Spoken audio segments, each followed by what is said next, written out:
시간에 1절 하고요. 5장 12절을 다시 한번 같이 보겠습니다. 1절은 제가 읽습니다. 예수 그리스도의 사도 베드로는 본도와 갈라디아와 갑바도기아와 아시아와 비두니아에 두루 흩어진 나그네.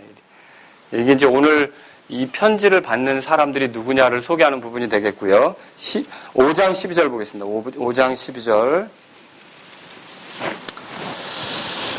어떻게 보면 이 내용은 이제 왜 이걸 썼는가 이렇게 이제 하는 것을 여기서 좀 요약해서 밝히는 것이다 라고 보면 되겠습니다. 12절 다 같이 읽겠습니다. 12절은 그런 내용이에요. 내가 너희의 신실한 형제로 여기는 실로아너 편에 간단히 써서 권면하고 이것이 하나님의 참된 은혜임을 증언하였노니 이 은혜 안에 너희가 서 있느니라. 아멘. 예, 기도하겠습니다. 주님께서 이 밤에 저희들에게 하나님 말씀을 주시려고 이렇게 모이게 하신 걸 감사합니다. 여러분들이 아프고 몸이 불편해서 함께하지 못했지만 하나님의 은혜가 있어서 저들이 빨리 회복될 수 있기를 주께 구합니다. 그리고 오늘 이 밤에 말씀을 전할 때 부족한 제가 주님의 은혜 속에서 하나님 말씀을 전할 수 있도록 인도해 주시고 우리 사랑하는 성도님들이 이 말씀을 통해서 또 힘을 얻고 더 열심히 주를 위해 살아갈 용기를 얻을 수 있도록 인도해 주옵소서. 성령님이 함께해 주시기 원합니다. 예수님의 귀하신 이름으로 기도합니다. 아멘. 오늘 제가 말씀을 전할 제목은 여기 이제 1절 끝에 보면 흩어진 나그네 그렇게 되어 있습니다. 그래서 흩어진 나그네라는 제목으로 여러분에게 말씀을 전하겠습니다. 로마인들이요. 그 당시 로마인들이 가장 절망적인 순간에도 서로를 격려하기 위해 했던 말이 있습니다. 이 편지를 쓸 당시에. 어떤 말이냐면 살아있다면 아직 소망은 있다. 여러분 이런 말 들어보신 적 있으십니까? 이런 식의 이야기가 오늘날도 속담처럼 어려움에 빠진 사람들을 격려하기 위해서 사용되고 있다는 거죠. 그렇죠? 살아있다면 아직 소망은 있다. 성경도 사실 거기에 대해서 어느 정도 지지합니다. 왜 그렇습니까? 전도서 한번 보겠습니다. 전도서 9장 보겠습니다. 아, 그거 내가 읽어본 것 같아 라고 생각되시는 분이 있을 거예요. 전도서 9장 보십시오. 4절입니다. 4절. 살아있는 모든 것에게 연합된 자에게 소망이 있나니. 그러니까 살아있다면 아직 소망이 있다는 소리를 그렇게 말씀하고 있는 겁니다. 살아있는 개가 죽은 사자보다 나으니라. 그랬죠. 사자가 얼마나 용맹스럽습니까? 그런데 죽은 사자보다는 살아있는 개가 낫다는. 살아있다면 아직 소망이 있다. 그거죠. 5절 같이 읽을까요? 살아있는 자들은 자기가 죽을 것을 알거니와 죽은 자들은 아무것도 알지 못하며 다시는 보상도 받지 못하나니 이는 그들을 기억하는 일이 잊혀졌기 때문이로다. 그래서 이 4절 5절의 말씀은 살아있다면 아직 소망은 있다. 그렇게 말하는 것이다 라는 거죠. 그런데 살아있는 것 자체만으로는 사실 어떻게 보면 소망적이다라고 말하기 어려운 부분도 있어요. 왜 그럴까요? 살아있는 것 자체가 질의 문제를, 그러니까 삶의 질 문제를 바꿔놓지는 못하기 때문에 그렇다는 거죠. 사실 오늘 아침에도 제가 저희 집사람하고 이렇게 이제 이야기를 하고 있는데 갑자기 이제 제가 아는 분인데 이분의 자녀가 이제 학교에 들어갔는데 급하게 전화를 받았어요. 룸메이트가 기숙사 룸메이트가 뛰어내렸어요. 그래서 오늘 아침에 세상을 떠난 겁니다. 새벽에. 그래서 그 따님이 엄청난 충격에 쌓여 있죠. 그래서 제가 그 이야기를 들으면서 좀 몹시 당황스럽더라고요. 우리나라가 전 세계적으로 그 OECD 국가 중에 자살률 1위라는 거 아시죠? 예. 그게 어떻게 되냐면 10만 명당 31.7명이 죽는다고 그래요. 그래서 하루에 43.6명이 죽는 거죠. 44명 정도가 그것도 자살로 이렇게 죽죠. 33분마다 한 사람씩 이렇게 죽는 겁니다. 이 정도는 전 세계적으로 최고라고 이렇게 얘기하고 있어요. 그러면 여기서 질문을 해볼게요. 왜 사람들이 우리는 지금까지 살아있다면 아직 소망은 있다고 그랬는데 왜 이 사람들은 살아있는 걸 견디지 못하고 죽음을 택하는 걸까요? 소망이 없으니까 그렇죠. 살아있다는 것 자체가 어느 정도 소망의 기초는 되겠지만 결정적인 건 되지 못해요. 아무리 살아있다고 해도 소망의 근원이신 하나님을 만나지 못한 사람은 위기와 어둠 속에 처하게 되면 절망을 크게 느낄 수밖에 없어요. 산다는 게 더 고통스러운 거죠. 나이 드신 할머니, 할아버지들이 때때로 죽는 게 더 낫다고 생각한다든지, 젊은 사람들이 갑자기 더 살 길이 있는 그런 상황 속에서도 죽음으로 뛰어든다든지 하는 건 삶에서 살아있는 것 안에서 소망을 본 겁니까? 못 본 겁니까? 못 본 거죠. 그러니까 살아있는 것 자체가 소망이 될 수 없다는 또 그 다른 모습을 발견하게 되는 거죠. 그럼 뭐가 소망이냐? 사실 소망의 근원이시고 우리에게 소망을 주실 수 있는 분이신 하나님과 연결이 되어 있지 않다면 산다는 거는 사실 잠깐 기쁘고 잠깐 웃고 잠깐 즐거워할 수 있을지는 모르겠지만 진짜 소망적이다라고 말할 수 없다는 거죠. 그래서 여기 성경에는 뭐라고 되어 있어요? 베드로전서 1장 3절에 보세요. 오늘 본문에 보니까 산 소망이란 말이 나와요. 하나님 곧 우리 주 예수 그리스도의 아버지를 찬송하리로다. 그분께서 자신의 풍성하신 긍휼에 따라 죽은 자들로부터 예수 그리스도를 부활하게 하심으로 우리를 다시 나오사 산 소망에 이르게 하셨다. 그렇게 되어 있죠? 예, 생명력이 넘치는 소망으로 우리를 인도하시는 거죠. 그래서 이런 소망은요, 하나님과 연결이 되어 있기 때문에 누릴 수가 있는 겁니다. 실제로 하나님과 관계가 없고 끊어져 있는 상태라고 한다면 아무리 잘 먹고 잘 사는 것 같아도 결국 비참한 종말에 이를 수밖에 없다라고 하는 것입니다. 오늘 우리는 이 소망에 관한 편지를 자세히 공부하기 전에 이 편지의 수신자들에 대해서 함께 생각을 해보려고 합니다. 이 편지를 누구에게 썼는지, 어떤 사람들에게 이 편지를 썼는지 이걸 우리가 함께 오늘 이 말씀을 통해 살펴봤으면 좋겠어요. 이 편지는 누구에게 써졌습니까? 첫 번째로 보면 나그네인 사람들에게 보내는 편지였어요. 1절에 그렇게 써있죠? 나그네. 자, 이 나그네라는 의미는요, 거주하는 외국인, 일시 체류자를 얘기하죠. 2장에 보세요. 베드로전서 2장에는 또 11절에 이렇게 써 있습니다. 같이 읽겠습니다. 극진히 사랑하는 자들아, 나그네와 순례자인 너희에게 간청하노니 혼을 대적하여 싸우는 육체의 정욕들을 삼가하라. 자, 1절에도 그렇게 나오지만 2장 11절에도 그리스도인들을 향해서 뭐라고 말합니까? 나그네다 그렇게 말하죠. 나그네. 이 나그네의 특징은 생활 방식이 그 거주하는 곳에 있는 게 아니라 다른 데 있습니다. 예, 다른 데 있죠. 쉽게 말하면 크리스 필립스 형제님 가족은 사실 나그네예요. 사는 방식이 여러분이 우리랑 똑같다고 생각하시면 안 된다는 거죠. 생각하는 게 똑같다고 생각하시면 안 된다는 거죠. 실제로 아이들하고 어울리다 보면 그런 것도 느낄 수 있어요. 해나가 그런 말을 할 수도 있습니다. 나는 미국인이니까 미국 스타일로 살 거다. 이런 말을 할 수도 있다는 거죠. 그게 당연한 거죠. 사실 우리가 나그네예요. 그럼 우리의 생활 방식은 어디 있습니까? 빌립보서 3장 20절에 보면 하늘에 있어요. 저는 이분들이 여기 와서도 미국 독립기념일에 되게 기뻐하고요. 미국의 어떤 절기들에 되게 기뻐하고요. 그런 것들을 볼 때마다 사실 우리가 이 땅에 나그네로 사는 동안 하늘의 것으로 인해 더 기뻐하는 우리들이 돼야 되지 않는가 그런 생각을 해보게 된다는 거죠. 여러분 우리가 하늘의 생활 방식을 가지고 사는 사람들 맞습니까? 너무 이 땅의 것에 우리가 혹 뺏겨서 우리의 정체가 이 땅에서 나그네라는 걸 잊어버리면 안 된다는 거죠. 예. 이 편지는요, 베드로전서 나그네에게 보내는 거였어요. 또 나그네는요, 사실 더 좋은 본향이 있어요. 크리스 필립스 형제님, 제가 아까 소개한 대로 12월 9일이면 여기 떠납니다. 떠나면 이제 어디로 갈까요? 미국으로 돌아가게 돼 있어요. 물론 거기서 다시 준비해가지고 카자흐스탄으로 들어가겠죠. 카자흐스탄에서 사역하다가 또다시 또 미국으로 돌아올 겁니다. 비자 문제나 여러 가지 해결되지 않는 한 계속 또 돌아가야 돼요. 돌아오고 돌아가야 돼요. 거기는 어디예요? 미국은 그분의 본향이에요, 사실은. 저와 여러분들의 본향은 어디입니까? 하늘입니다. 맞습니까? 히브리서 보면 아브라함이 더 좋은 본향을 사모했다 그렇게 돼 있어요. 여러분과 저는 뭘 사모하고 있습니까? 하늘을 사모하고 있습니까? 힘들고 어려울 때마다 여러분과 제가 하늘에 들어갈 것에 대해서 생각하시고 사모하실 수 있기를 주의 이름으로 바랍니다. 우리의 본향은 여기가 아니에요. 여기에 뿌리 내리고 영원한 거주로 여기를 삼고 사는 그런 사람들이 아니란 말이죠. 우리는 반드시 많은 곳을 거쳐 여행을 하다가 궁극적으로 마지막으로 가야 될 곳이 있어요.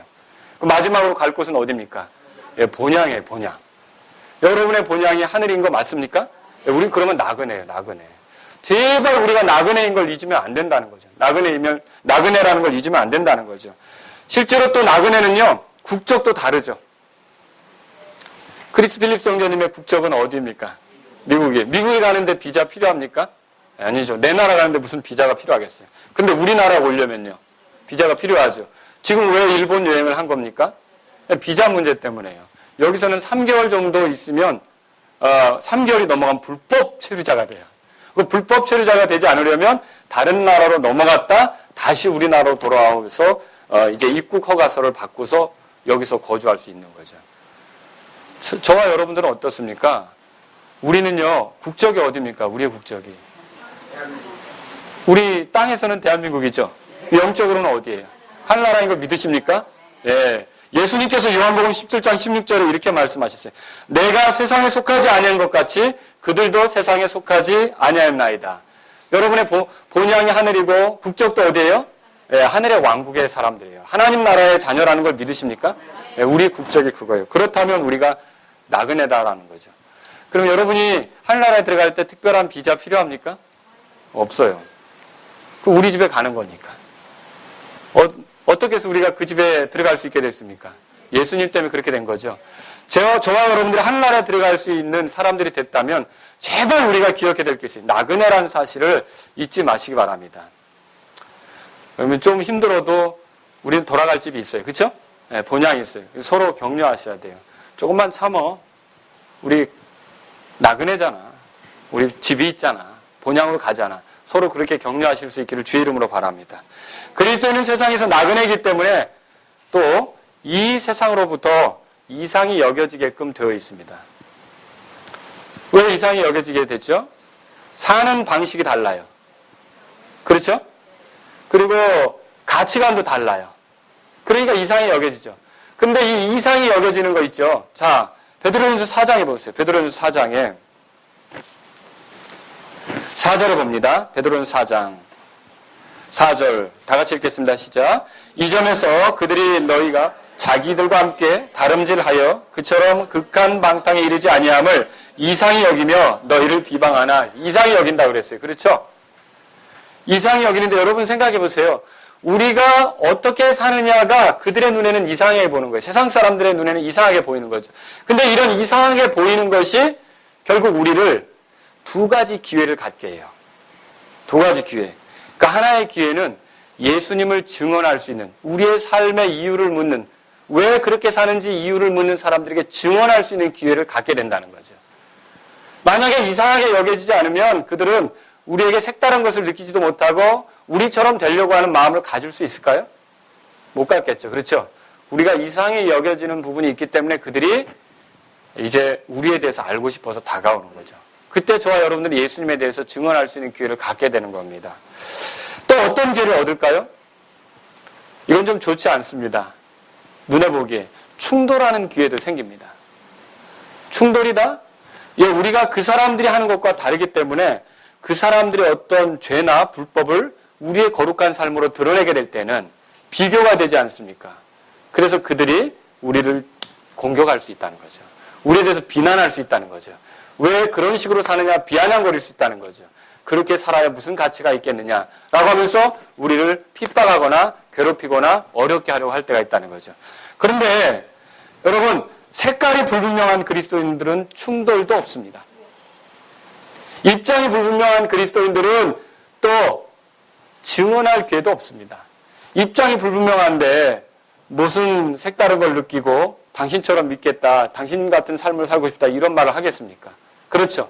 저와 여러분들이 나그네라면요, 진짜 나그네답게 살려면요, 여러분과 저는요, 입장을 분명히 하는 그리스도인들이 돼야 된다는 걸 기억하시기 바랍니다. 색깔이 명확해야 되죠. 자기 입장을. 그래서 자신의 입장을 분명히 하면서 충돌을 하거나 어려움을 겪더라도 증언할 수 있는 기회가 생길 수 있다는 사실을 믿고 내가 이 세상에서 나그네라는 사실을 명확히 할 수 있기를 주의 이름으로 바랍니다. 이 편지는 바로 그런 사람들에게 써진 거예요.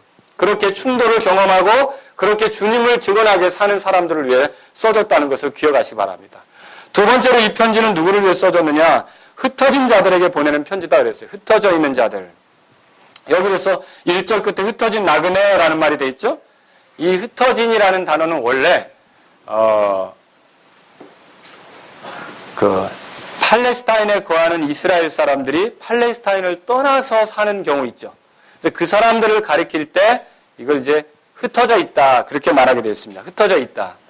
예, 그래서 디아스포라라고 알고 계시네요. 디아스포라라고 하죠. 흩어진 자들이다 그렇게 표현했던 거죠. 그런데 우리가 이 본문을 볼 때 이 본문에서 그럼 이건 유대인들을 가리키는 겁니까? 라고 물을 수가 있겠죠.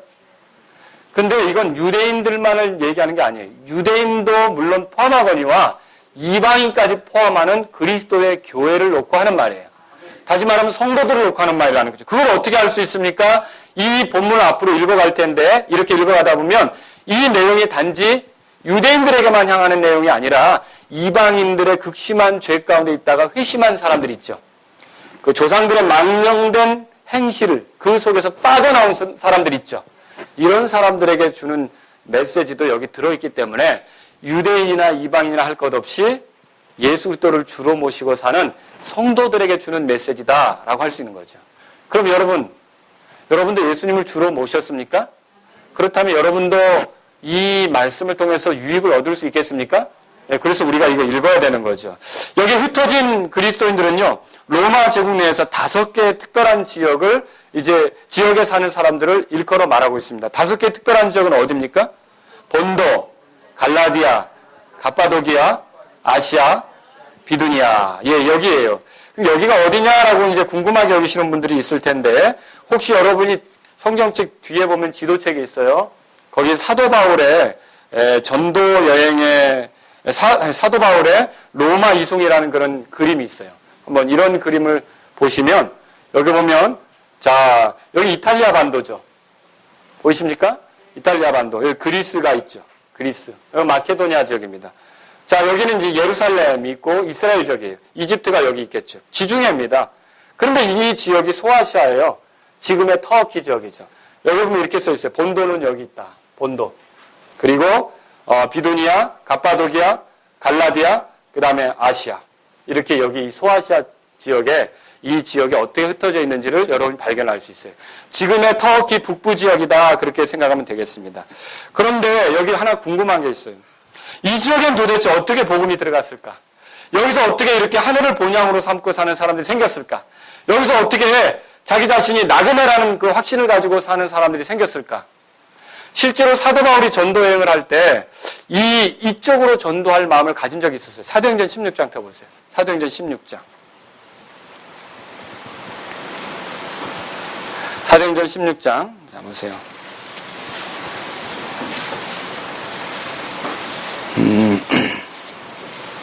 7절에 보시겠습니다. 그들이 무시아에 이른 뒤에 비두니아로 들어가려고 애쓰되 그렇게 돼 있어요. 그죠? 비두니아로 들어가려고 했을 때 이게 그 아시아 지역을 얘기하는 거예요. 성령께서 그들에게 허락지 아니하심으로 그들이 무시아를 지나 드로아로 내려갔더라.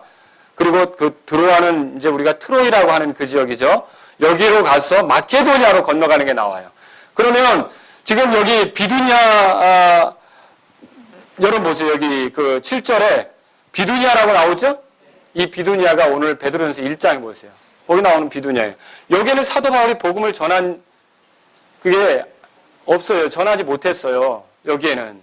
그런데 그럼 누가 여기에 복음을 전하게 됐을까? 어떻게 여기에 복음이 들어가게 됐을까? 하나님께서 놀랍게 일하신 부분이 있어요. 자, 사도행전 2장을 펴보세요. 그래서 사도행전 2장. 오순절날 흩어져 사는 사람들이 유대인들이 모여가지고 절기를 지키려 할 때 예루살렘에 있었던 주님의 제자들이 다른 언어로 말하기 시작했죠. 예, 그때 이 여러 지역에서 온 사람들을 보면 구절을 보세요. 우리는 바데 사람, 메데 사람, 엘람 사람이며 또 메소포타미아와 유대와 그 다음 뭐가 나와요? 갑바도기아와 본도와 아시아와. 이게 지금 베드로전서 1장 1절에 나오는 지역이에요. 아시겠죠? 이 지역의 사람들이 내려왔다가 하나님의 큰 일을 듣고 주님에 대해서 알게 되어 자기 고향으로 돌아간 거죠. 그리고 그 지역에서 이들이 믿는 무리를 형성하고 결국 그 옆에 있는 비두니아나 이런 지역에까지도 믿는 믿음을 전파하게 되었다라고 하는 거죠. 또 하나는요. 사도행전 8장입니다. 사도행전 8장 펴보세요. 사도행전 8장. 자, 사도행전 8장을 펴보시겠습니다. 거기 보면 1절에서 예루살렘 교회에 핍박이 있었습니다. 예루살렘 교회에 핍박이 있었을 때 사람들이 널리 흩어졌다 그렇게 돼 있어요. 끝에 1절. 찾으셨죠? 근데 4절 보세요. 이들이 흩어져서 어떻게 하는가. 4절 다 같이 읽겠습니다. 그러므로 널리 흩어진 사람들이 갇혀로 다니며 말씀을 선포하니라 그랬어요. 이 예루살렘 지역에서, 유대 지역에서 신앙생활하던 사람들이 핍박을 피해 흩어지게 됐죠. 그럼 흩어지면서 사마리아로 많이 올라갔죠. 사마리아 올라가서 복음을 전했던 대표적인 인물이 누굽니까? 8장에 빌립이죠. 그리고 사람들이 또 올라간 거예요. 더 흩어지게 된 거죠. 이 사람들이 결국 소아시아 쪽으로 들어가면서 예수님에 대해서 전하는 사람들이 되었다라고 하는 거죠. 그래서 이렇게 해서 이 베드로전서 1장 1절에 말하고 있는 그 지역에 사람들이 예수님을 알게 되는 그런 일들이 생겼다라고 하는 것입니다. 사실 이 사람들 흩어져 있다라고 표현하고 있는데 저와 여러분도 주일에 모이고 수요일날 모이지만 하나님에 의해서 우리가 삶의 현장을 갖고 흩어져서 지내고 있지 않습니까? 하나님의 성도로서의 확신을 가지고 살아가고 있는 거죠. 우리가 이 말씀을 통해서 배울 수 있는 것들이 많이 있다는 것을 여러분이 기억하시면 좋겠습니다. 이건 또 어떤 사람들에게 보내진 편지입니까? 세 번째로요. 고난 가운데 있는 사람들에게 쓰는 편지다라고 할 수 있어요. 자, 이걸 어떻게 알 수 있습니까? 예루살렘에 있었던 교회의 핍박을 피해 올라오다가 사마리아를 지나고 이 사람들이 요르단을 건너고 이렇게 해서 소아시아 쪽으로 올라왔다면 이 복음을 전하러 온 이 흩어진 사람들 있죠. 이 사람들은 핍박에 대해서 알까요? 모를까요? 핍박을 알고서 흩어져 온 사람들 아닙니까? 핍박이 뭔지를 아는 사람들이에요. 그리고 자기들이 살던 거처를 떠날 수밖에 없었던 거 아닙니까? 원래 유대인 그리스도인들인데 낯선 나라에서의 삶이 뭔지를 아는 사람들이라는 거죠. 근데 그게 쉬워요? 어려워요? 어려운 거죠. 그래서 이 사람들은요, 이런 그 고난과 핍박, 어려움들을 아는 사람들이 여기 들어와서 정착해서 살면서 예수님에 대해서 전하게 되었다라고 하는 거죠. 고통을 아는 사람들, 박해를 아는 사람들이. 그래서 이 편지는 누구에게 보내는 거냐면 고통과 박해를 아는 사람들에게 보내는 편지다라고 하는 것이죠. 사실 그래서 이 베드로전서 1장부터 5장까지를 보면 여러 가지 어려움을 표현하는 말들이 많아요. 한번 보세요. 6절 같이 읽겠습니다. 6절. 1장 6절입니다. 비록 지금은 필요가 있어 너희가 여러 가지 시험으로 인해 잠시 근심하고 있으나 오히려 그 구원을 크게 기뻐하나니 여러 가지 시험 말하고 있죠. 그리고 근심이라는 거 얘기하고 있죠. 7절에 보면 믿음의 단련 찾으셨어요? 예, 이런 단련하는 문제가 있다는 거죠. 어려움을 그렇게 표현하고 있어요. 또 여러분 그 2장 보세요. 2장 19절 보겠습니다. 2장 19절에 보면 사람이 부당한 일을 당하고도 부당한 일 나오죠. 그 다음에 고통을 견디면 찾으셨습니까? 예, 이런 게 다 그리스도인들이 흩어져 살면서 겪는 문제라는 거죠. 그리스도인들이 20절에는요 심지어 매를 맞고 이런 것도 있어요. 그 다음에 4장 10절 보세요. 4장 12절 불같은 시련 찾으셨어요? 4장 10절에 나오는 거? 이런 표현들이 다 그리스도인들이 겪을 수 있는 어려운 거 얘기하는 거 아닙니까? 자, 그러면 이 편지를 받아 읽는 사람들은요, 고통이 뭔지, 고난이 뭔지, 핍박이 뭔지, 어려움이 뭔지를 아는 사람들이라는 거죠. 아시겠죠? 예. 그런 사람들이에요. 그런 사람들에게 이 편지를 썼다라고 하는 거죠. 그러면 이 편지를 보낸 까닭이 무엇일까요? 자, 이 편지를 보낸 까닭은 다른 데 있지 않습니다. 먼저 지금 현재 진행 중인 고난을 이겨내도록 이 편지를 쓰고 있는 것입니다. 현재 이 사람들이 흩어져서 지내면서 겪고 있는 고난이 있을 거 아닙니까? 어려움이 있을 거 아닙니까? 자, 그게 이 베드로전서 읽어보면 쭉 나타나고 있다는 거죠. 그래서 이 뭐라고 베드로가 권하냐면 너를 핍박하는 자들에게 선한 증거를 내보이도록 하라. 그렇게 하는 부분을 여기서 발견할 수 있다라고 하는 것입니다. 그렇게 되면 하나님의 영광을 드러낼 것이고 너희도 영광에 이르게 될 것이다. 이런 내용들이 여기 많이 나오는 거죠. 뿐만 아니라 다가오는 고난도 준비하도록 만드는 그런 일이 되는 겁니다. 아까 여기 4장 12절에 보면 불같은 시련 이런 건요. 너희를 단련하려고 오는 그렇게 돼 있어요. 그럼 미래에 있게 될 그런 어떤 시련에 대해서 말하고 있다는 거죠. 사실 교회가 처음에 예루살렘에서 시작될 때는 로마 제국이 교회를 핍박하지 않았습니다. 왜 핍박하지 않았냐면 그 로마 제국은요. 유대 종교에 대해서는 핍박하지 않기로 정책적으로 정했어요. 그들이 황제를 신으로 섬기지는 않지만 그들의 그 기도 모임에서 황제를 위해 기도한다면 그들의 신앙을 인정하고 그들이 대신 로마의 속국으로 사는 것을 허용하게 된 거죠. 그래서 로마인들은 유대 종교를 인정을 한 거예요. 유대 종교를 믿어도 좋다고 한 거죠. 그런데 그 당시에 이 예수님을 믿는 사람들이 처음엔 대부분 유대인들이었고요. 그들이 모일 때 처음에 어디서 모였냐면 성전에서 많이 모였어요. 그래서 어떻게 했냐면 이 사람들도 유대교의 한 분파이겠거니라고 생각을 했던 거예요. 그러니까 핍박을 안 했죠. 그냥 가만두었던 거예요. 그런데 언제부터 상황이 달라졌냐면 실제로 중요한 영향을 미치게 된 게 바울이 황제 앞에 서게 된 일이 있어요. 근데 그걸 누가 고소했냐면 유대 종교 지도자들이 고소하게 됐어요. 거기서부터 이제 로마 제국 내에는 이 기독교라고 하는 모임, 예수님을 따르는 사람들의 모임은 유대교의 분파가 아니라 유대교에서 이단으로 정죄해서 이게 아주 사악하다고 지목한 그런 종교 체제다. 이걸 이제 알게 되는 거죠. 여러분 이해하시겠죠? 그래서 유대교에 대해서는 지지하지만 유대교가 싫어하는 이 기독교에 대해서는 이제는 좋은 감정을 갖지 않게 된 거죠. 이렇게 별로 우호적이지 않았던 거죠. 근데 거기다가 또 하나의 어떤 역사적인 사건이 일어났냐면 네로가 로마 도시를 불태우게 됐어요. 그리고 자기가 새로운 도시를 건설하려고 하는 계획 속에 불을 태웠는데 이 사람들이 네로가 그렇게 했다라고 지목을 하게 되자 네로가 자기가 이제 뒤집어 쓰게 된 것을 피하고자 희생양으로 로마 도시에 사는 그리스도인들을 지목하게 된 거예요. 그래서 그리스도인들이 이렇게 로마 도시를 파괴하려고 했다. 이렇게 말하는 거죠. 그래서 이 그리스도인들이 볼륨을 조금만 좀 올려주시겠습니까? 잘 들리세요, 여러분들? 네. 그리스도인들이 이 로마 도시를 파괴하려고 했었다라는 그런 입장에서 결국 몰려가지고 핍박을 받게 된 거죠. 핍박을 받게 되고 처음에는 로마 도시 내에서만 핍박이 진행이 됐어요. 하지만 점차적으로 로마 제국 내에 이 핍박이 진행되게 되었고 결국 로마인들은 기독교에 대해서 배타적이고 사도 바울도 죽임당하게 됐고 베드로도 똑같이 사도 바울을 죽였다고 전해지는 네로에 의해서 죽임당하는 그런 것들 우리가 성경을 통해 볼 수 있어요. 그럼 보세요. 이런 핍박이 이제 점점점 진행이 될 텐데 베드로는 마치 그걸 알고 있는 사람 같았어요. 불같은 시련이 너희들에게 올 때 너희가 준비해야 된다. 이렇게 말하는 것과 같았다는 거죠. 그래서 이 편지를 썼다라고 하는 것입니다. 이 편지를. 여러분 그런데 보세요. 이 편지를 쓰면서 베드로전서 5장에 보세요. 그러면 이렇게 될 때 로마 제국 내에 사는 그리스도인들은 어때요? 편한 삶을 사는 겁니까? 어려운 삶을 사는 겁니까? 어려운 삶을 살죠. 그래서 5장에 보면 9절에 이렇게 써 있습니다. 9절에 다 같이 읽겠습니다. 시작. 믿음에 굳게 서서 그를 대적하라. 세상에 있는 너희 형제들도 동일한 고난을 겪는 줄 너희가 아느니라. 그럼 무슨 말이냐면요. 고난의 모습은 다 다르지만 고난을 당한다는 건 동일하다는 거죠. 이게 그 당시에 그리스도인들의 모습이에요.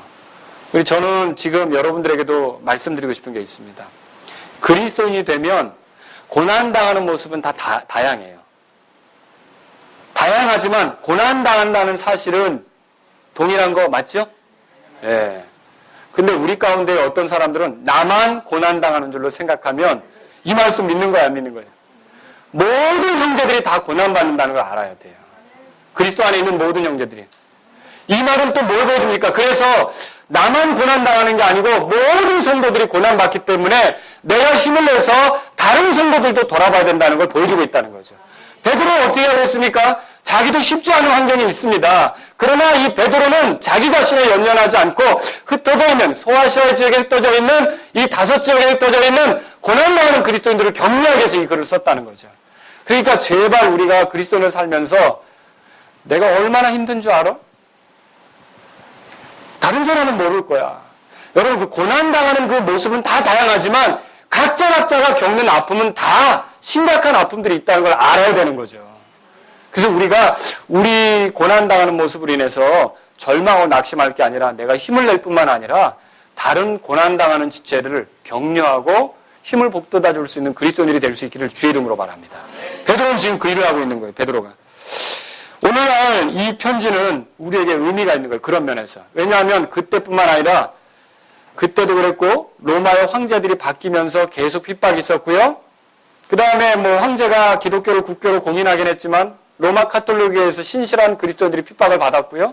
여러분 알고 계시죠? 지금도 핍박이 있어요. 지금도. 계속 이 핍박은 진행되고 있다는 거죠. 그리고 핍박이 아니라면 여러분과 저는 또 유혹이라는 함정에 빠져서 큰 어려움을 겪을 수도 있다는 거죠. 이게 바로 우리가 사는 모습이에요. 이런 가운데 우리가 어떻게 하면 주님의 뜻대로 살 수 있을까를 배울 수 있는 책이 바로 베드로전서라는 것을 기억하시기 바랍니다. 그러니까 이 마지막 때 힘들 때 더 읽을 수 있어야겠죠. 베드로는 고난 가운데 있는 사람들에게 그럼 어떤 메시지를 줍니까? 이 고난 가운데 있는 사람들에게 이 편지를 썼다고 그러는데 3절 보세요. 3절에 아까 우리가 읽었는데 다른 게 아니에요. 따라서 해보세요. 고난 중에 소망을 가져라. 예, 고난 중에 소망을 가지라고 말하죠. 사도 바울을 믿음의 사도다 그렇게 말하고 사도 요한을 사랑의 사도다 그렇게 한다면 베드로에게 붙여줄 수 있는 이름이 있습니다. 소망의 사도다라고 하는 거죠. 베드로는 소망의 사도다. 믿는 자들로서 우리는 산 소망을 가지고 있습니다. 맞습니까? 그래서 우리가 이 소망을 가진 사람들로서 더욱더 소망 안에서 굳건해질 필요가 있다라고 하는 것이죠. 이 소망은 우리를 끝까지 견디게 하고요. 그리스도 앞에 담대히 서게 만들 것입니다. 그러므로 우리가 소망을 절대로 부끄러워하지 말아야 되죠. 여러분, 소망에 관한 이유를 묻는 사람에게는 대답할 것을 항상 예비하라고 베드로전서 3장에 말하고 있잖아요. 그러니까 여러분 소망을 가져야 되는 거예요. 소망이 넘쳐야 되는 거죠. 소망 가운데 기쁨이 있어야 되는 거죠. 여기 보세요. 베드로전서 1장 13절에 보세요. 베드로전서 1장 13절. 다 같이 읽겠습니다. 그러므로 너희 마음의 허리를 동이고 정신을 차려 예수 그리스도께서 나타났을 때 너에게 가져오실 그 은혜로 인해 끝까지 소망을 가질지어다 그랬죠. 아멘. 끝까지 소망을 가질지어다 그랬어요. 그런데 킹제임스 역자들이 여기서 소망을 가질지어다, 소망이라고 번역한 이 단어가 베드로전서 3장에 가보세요. 베드로전서 3장.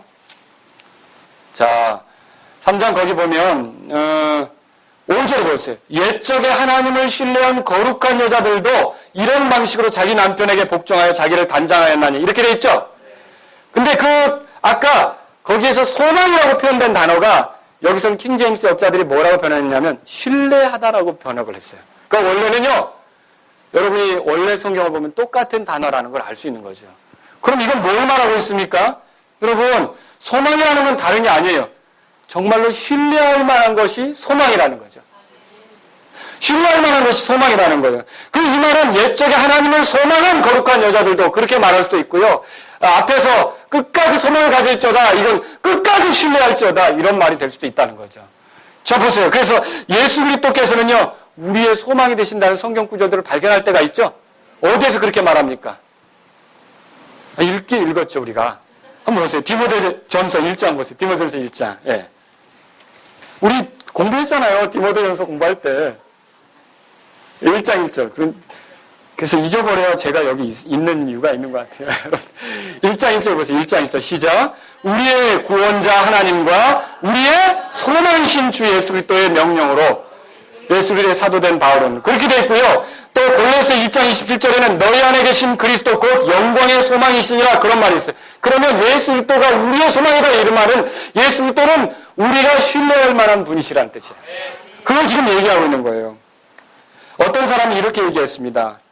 그 소망이라는 건 불가능한 일 안에서 병리학적인 신앙이다. 이루어지지도 못할 걸 굉장히 막 집착하면서 그렇게 될 거라고 열망하는 거라는 거죠. 근데 그게 성경이 말하는 소망입니까? 아니에요. 구약의 신자들이요, 이렇게 얘기했어요. 하나님을, 예레미야서 14장 8절에 보니까 이스라엘의 소망이신 하나님 이렇게 표현했어요. 이스라엘이 신뢰할 만한 하나님 그 뜻이에요. 그런 말이라는 거죠. 여기서 우리가 알아야 될 게 있어요. 세상 사람들은 소망이란 말을 잘 모르지만 신뢰할 만하다라고 하는 건요, 그건 뭘 말하는 거냐면요, 어떤 막연한 기대가 아니라는 거죠. 막연한 기대가 아니라는 거예요. 이 성경이 말하는 예수님이 우리의 소망이다라고 할 때 이 소망은요, 그분이 하신 일, 또 그분의 인격, 그리고 그분의 권능, 그리고 그분의 지혜, 그분의 어떠하심에 의해서 갖게 되는 분명한 확신을 말하는 거예요. 과거에 그분이 약속을 성취하시는 분이면 앞으로도 어떤 약속을 성취할 거라는 거죠. 그분이 성경의 말씀대로 베들레헴 유대 땅에 오셨다면 다시 오시기로 한 약속대로 공중에 오실 거를 믿는 거죠. 분명히 그분이 죄인을 구원하러 오신 바로 그분이라면 약속을 이행하신 거 아닙니까? 그렇다면 두 번째는 심판하러 오실 그분이라는 걸 우리가 분명히 믿는 거죠. 그분의 성품에 의해서, 그분의 능력에 의해서, 그분의 어떠하심에 의해서 우리가 의심 없이 그분을 믿고 받아들이는 게 소망이다라고 하는 거죠. 그래서 우리가 소망하는 이 소망은요, 막연한 기대가 아니에요. 내일 비가 올까? 비 왔으면 좋겠는데 뭐 이런 게 아니라는 거죠. 이거는요, 그분의 어떠하심에서 반드시 이루어질 것에 대한 그 기대를 가지고, 그 확신을 가지고 그분을 바라보는 게 소망이다. 그렇게 말할 수 있는 거라는 거죠. 여러분, 또 이 베드로가 그래서 고난 중에 소망을 가지라고 말하고요. 또 뭐라고 이 베드로 전서를 통해 얘기하냐면, 고난 당하는 사람들에게 고난의 끝에는 영광이 있다. 그렇게 말해요. 베드로전서 1장 7절에 보세요. 베드로전서 1장 7절. 이것은 너희 믿음의 단련이 불로 정죄해도 없어지는 금을 단련하는 것보다 훨씬 더 귀하여 예수 그리스도께서 나타나실 때 칭찬과 존귀와 뭐라고 되어 있어요? 영광으로 드러난다. 물론 고난이 자동적으로 하나님께 영광이 되거나 하나님의 백성을 복되게 하지는 않습니다. 고난당할 때 어려워하는 사람이 있어요. 절망하는 사람이 있어요. 낙심하는 사람이 있어요. 믿었던 거 내던지는 사람이 있어요. 그럼 그 불명예스럽게 하는 사람이라는 거죠. 하지만 그 고난 속에서 소망을 가지고 인내하며 가는 사람은요, 영광에 이르게 될 줄로 믿으시기 바랍니다. 만약 우리의 소망이신 그리스도를 의지한다면 고난은 우리를 영광으로 인도하는 안내자가 되는 것이라는 거죠.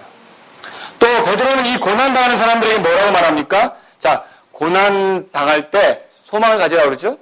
고난의 끝은 영광으로 인도하라 그랬죠?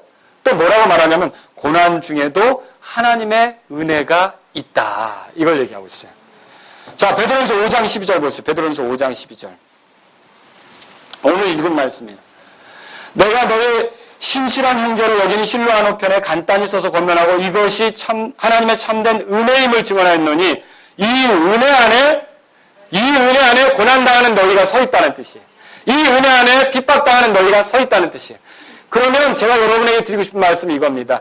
우리가 어떻게 살든 어떤 형편에 처했든 우리는 항상 하나님의 은혜 아래 있다는 걸 믿으시기 바랍니다. 하나님의 은혜 안에 있어요. 은혜가 뭡니까? 받을 만한 자격이 없는 죄인에게 베풀어주는 하나님의 호의. 약한 성도, 넘어지는 성도, 하나님을 기쁘게 할 능력이 없는 성도에게 베풀어주는 하나님의 호의. 그래서 그 성도나 그 죄인을 기쁘게 하면서 하나님을 알도록 하고 하나님께 감사할 수 있게 만드는 그거. 그게 은혜 아닙니까? 여러분, 우리가 왜 어려움 당할 때 불평합니까? 왜 힘든 일 당할 때 원망합니까? 왜 속상한 일 만날 때 절망하고 낙심합니까? 사실 그때도 눈을 돌리면 은혜가 있어요. 근데 그 은혜를 보기보다는 그 지금 당하는 문제에만 집착하니까 그렇죠. 하나님의 은혜가 없는 적은 없습니다. 항상 하나님의 백성에게는 하나님의 은혜가 있다는 걸 믿으시기 바랍니다. 그래서 저와 여러분들은 어디에 있느냐? 심지어 우리가 죄를 짓고 넘어진 순간에도 여기에 보면 우리는 어디에 있느냐? 은혜 안에 서 있다는 걸 믿으시기 바랍니다. 어떤 은혜요? 그리스도가 우리를 변호하는 은혜. 그리스도가 우리를 위해 피 흘린 은혜. 그리스도가 한 번 구했으니까 영원 구원으로 인도하는 은혜. 여러분, 우리가 은혜 안에 서 있다는 걸 믿으시기 바랍니다. 그래서 베드로는 이 얘기를 하는 거예요. 고난당하는 성도들아, 너희가 그 고난의 문제만 크게 볼 것이 아니라 그 고난 중에서도 잊지 말아야 될 게 있다. 은혜 안에 있다는 걸 잊지 마라. 그래서 저는 오늘 이 시간 여러분들에게 말씀드리는 거예요. 뭐가 그렇게 힘듭니까? 뭐가 어려우냐는 거죠. 우리에 그런 게 있어요. 사람마다 다 틀려요. 하지만 그것만 보고 절망하고 낙심할 게 아니라 여기까지 오는 동안 하나님께 쏟아부으신 은혜를 묵상하라는 거죠. 은혜를 생각하라는 거죠. 지금도 나를 떠나치고 있고 오늘도 숨을 주시고 오늘도 주님 앞에 나올 수 있게 해주시고 오늘도 예수 그리스도를 의지할 수 있게 만드시고 내게 이 땅에서 어떻게 화려하게 사는 사람도 갈 수 없는 그 하늘나라로 들어갈 수 있도록 만들어주신 하나님의 은혜를 깊이 생각하란 말이죠. 그럼 웃게 돼요. 그럼 노래하게 돼요. 그럼 감사하게 돼요. 그럼 찬양하게 되죠. 그럼 힘나요. 그럼 주님께 영광 돌릴 수 있게 되는 걸 믿으시기 바랍니다. 항상 은혜 안에 서 있다는 걸 여러분 믿으시기 바랍니다. 그래서 우리가 은혜 안에 있다라는 것을 깨달아야 되는 거예요.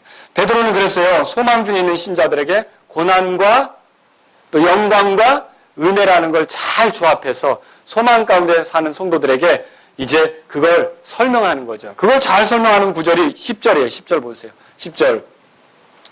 다 같이 읽겠습니다. 그러나 모든 은혜의 하나님 곧 그리스도 예수님을 통해 우리를 부르사 자신의 영원한 영광에 이르게 하신 분께서 너희가 잠시 고난을 받은 뒤에 너희를 완전하게 하시고 굳건하게 하시며 강하게 하시고 정착시키시리니. 그래서 여러분, 우리가 어려움을 당할 때는 소망을 가져야 하는 것입니다. 그리고 이 고난의 끝에는 영광이 있다는 걸 알아야 되는 거죠. 그리고 또 내가 고난당하는 그 순간에도 항상 나는 은혜 안에 있다는 걸 믿으시기 바랍니다. 실제로 고난이 지나가고 물론 또 다른 고난이 오겠지만 그 어떤 문제를 여러분이 인내로 겪고 난 뒤에는 그게 있었기 때문에 내가 더 강해졌다는 사실을 알고 감사해 본 적이 있을걸요? 있으시죠? 그래서 하나님은 항상 우리를 은혜로 다루신다는 걸 믿으시기 바랍니다. 저는 이제 어떤 목사님에게 어떤 사람이 보낸 편지를 읽어드리면서 말씀을 정리하려고 합니다. 한번 들어보세요. 이 목사님이 이 편지를 이제 소개하는데 저도 여러분에게 소개하고 싶습니다.